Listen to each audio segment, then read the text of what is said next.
ಒಂದು ಸೆಕೆಂಡ್ ಯಾಮಾರಿದ್ರು ಕೂಡ ಅರ್ಧ ಗಂಟೆಯಿಂದ ಪಟ್ಟಿದ ಶ್ರಮ 1 ನಿಮಿಷದಲ್ಲೇ ಹಾಳಾಗ್ಬಿಡ್ತಿತ್ತು. ಹಾಯ್ ಹಲೋ ಎಲ್ರಿಗೂ ನಮಸ್ಕಾರ, welcome to my mini vlog. So ಇವತ್ತಿನ ವ್ಲಾಗಲ್ಲಿ ಕಂಪ್ಲೀಟ್ ಆಗಿ ಮನೆಯಲ್ಲೇ ಯಾವ ರೀತಿ ಪಿಜ್ಜಾ ರೆಡಿ ಮಾಡೋದು ಅಂತ ಹೇಳ್ಕೊಡ್ತೀನಿ ಬನ್ನಿ. ಪಿಜ್ಜಾ ಬೇಸ್ ರೆಡಿ ಇದ್ರೆ 70% ಕೆಲಸ ಆದಂಗೆನೆ. ಅದನ್ನ ಯಾವ ರೀತಿ ರೆಡಿ ಮಾಡೋದು ಫಸ್ಟ್ ನೋಡೋಣ ಬನ್ನಿ. ನಾನಿಲ್ಲಿ ಒಂದು 2 ಬೌಲ್ ಅಷ್ಟು ಮೈದಾ ಹಿಟ್ಟನ್ನ ತಗೊಂಡು ಅದಕ್ಕೇನೆ ಟೇಸ್ಟಿಗೆ ತಕ್ಕಂಗೆ ಉಪ್ಪು ಜೊತೆಗೆ 1 ಸ್ಪೂನ್ ಶುಗರು ಹಾಗೇನೆ ಸ್ವಲ್ಪ ಬೇಕಿಂಗ್ ಪೌಡರ್ನ ಹಾಕೊಂಡಿದ್ದೀನಿ.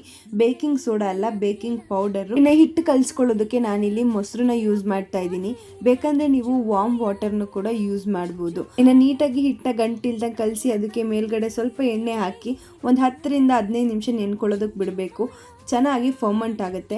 ಇನ್ನು ಅದೇ ಗ್ಯಾಪಲ್ಲಿ ನಾನಿಲ್ಲಿ ಪನ್ನೀರು ಹಾಗೇನೆ ಚೀಸ್ನ ಈ ತರ ಕಟ್ ಮಾಡಿ ತಗೊಂಡಿದ್ದೀನಿ. ಇನ್ನು ಹಿಟ್ಟು ನೆಂದಿದೆಯಾ ಅಂತ ನಾವು ಪ್ರೆಸ್ ಮಾಡಿ ನೋಡಿದ್ರೇನೆ ಗೊತ್ತಾಗೋಗುತ್ತೆ. ಇನ್ನು ಒಂದು ಅಂದಾಜಲ್ಲಿ ಒಂದು ಉಂಡೆನ ಮಾಡ್ಕೊಂಡು ತಗೊಂಡು ಅದನ್ನ ಸ್ವಲ್ಪ ಹಿಟ್ಟು ಹಾಕೊಂಡು ಈ ತರ ತಟ್ಕೊಂತ ಹೋಗ್ಬೇಕು. ಬೇಸು ಸ್ವಲ್ಪ ದಪ್ಪನೇ ಇರಬೇಕು, ತೆಳುವಾಗಿ ಮಾಡ್ಕೋಬೇಡಿ. ಇನ್ನು ತಟ್ಕೊಂಡಾದ್ಮೇಲೆ ಒಂದು ಫೋರ್ಕ್ ಸಹಾಯದಿಂದ ಈ ತರ ಅದನ್ನ ಹೋಲ್ ಮಾಡ್ಕೊಂಡು ತಗೊಳ್ಳಿ. ಇನ್ನು ನೆಕ್ಸ್ಟ್ ಒಂದು 2 ನಿಮಿಷ ಪ್ರೀ ಹೀಟ್ ಆಗಿರೋ ತವಾ ಮೇಲೆ ನಾವೇನ್ ತಟ್ಕೊಂಡಿದ್ವಿ ಆ ಬೇಸ್ನ ಹಾಕ್ಬಿಟ್ಟು ಒಂದು 2 ನಿಮಿಷ ಅದನ್ನ ಆ ಕಡೆಯಿಂದ ಈ ಕಡೆ ಫ್ಲಿಪ್ ಮಾಡ್ಕೊಂಡು ಬೇಯಿಸ್ಕೊಂಡ್ರೆ ಪಿಜ್ಜಾ ಬೇಸು ರೆಡಿಯಾಗಿ ಹೋಗುತ್ತೆ. ಈ ಬೇಸ್ನ ಇನ್ನೊಂದು ಮೆಥಡಲ್ಲೂ ಕೂಡ ಮಾಡ್ತಾರೆ, ಬಟ್ ಅದಕ್ಕಿಂತ ನನಗೆ ಈ ಮೆಥಡೇನೆ ಇಷ್ಟ ಆಯಿತು. ಇನ್ನು ಬೇಸ್ ರೆಡಿ ಆದಮೇಲೆ ನಾನಿಲ್ಲಿ ಡೈರೆಕ್ಟ್ ಆಗೇನೆ ಹೇರ್ ಫ್ರೈಯರ್ ಪ್ಯಾನ್ಗೆ ಹಾಕೋತಾ ಇದ್ದೀನಿ ಬೇಸ್ನ.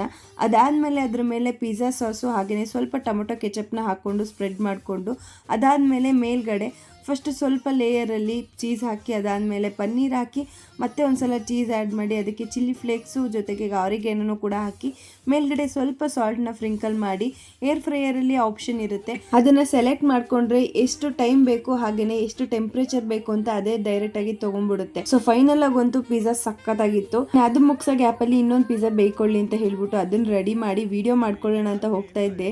ಜಸ್ಟ್ ಮಿಸ್, ಇನ್ನೇನು ಕೆಳಗಡೆ ಮಗಚ್ಕೊಂಡು ಬಿದ್ದುಬಿಡೋದು.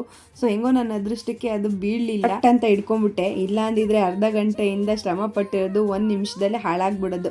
ಇನ್ನೊಂದು ಮೆಥಡ್ ಹೇಳಿದೆ ಅಲ್ವಾ, ಈ ಥರ ಡೈರೆಕ್ಟಾಗಿ ಪ್ಯಾನ್ ನಾನು ವಿಡಿಯೋದಲ್ಲಿ ಯಾವ ಥರ ತೋರಿಸಿದ್ದೀನೋ ಆ ರೀತಿ ನೀವು ಬೇಯಿಸ್ಕೊಂಡ್ರೆ ಬೇಕಾಗ್ಬಿಡುತ್ತೆ, ಬಟ್ ಟೈಮ್ ಹಿಡಿಯುತ್ತೆ. ನಾನಿಲ್ಲಿ ಹೆಚ್ಚು ಕಡಿಮೆ 20 ನಿಮಿಷದ ಮೇಲೆ ಬೇಯಿಸಿದ್ದೀನಿ. ಮನೆಯಲ್ಲಿ ಓವನ್ ಅಥವಾ ಏರ್ ಫ್ರೈಯರ್ ಇಲ್ದವರು ಆ ಮೆಥಡ್ನ ಫಾಲೋ ಮಾಡ್ಬೋದು.